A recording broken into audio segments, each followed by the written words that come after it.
Hugo a 23 ans. Il travaille dans la création numérique et le web design. Dans cette association, il fait un service civique. On revient sur l'espace adhérent ou pas? Il travaille aussi en freelance, dans la création de sites internet et il donne des cours d'informatique.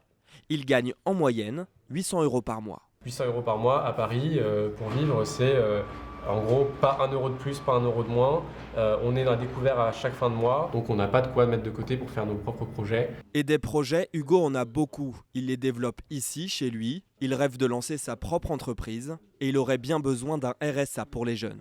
Et donc le RSA, ça serait un très bon départ pour avoir un pécule qui me met pas toujours dans le rouge, qui me permet d'avoir plus de temps, de dédier peut-être 1 jour, 2 jours à la recherche de partenaires, à la recherche de financement, d'investisseurs, et donc peut-être de pouvoir lancer mon entreprise.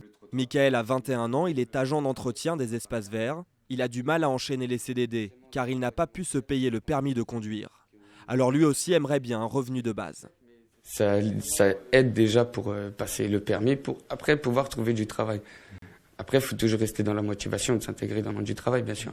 Pour ce conseiller en insertion, le RSA pour les jeunes ne doit pas être versé sans contrepartie. Le RSA pour les jeunes peut être un pied à l'étrier pour après aller vers autre chose, pour aller vers l'emploi. Maintenant, effectivement, pour certains, ça ne servira pas forcément à aller vers l'emploi, mais plutôt pour des dépenses personnelles, etc. S'il vient à exister, ce nouveau RSA devra répondre à une situation d'urgence.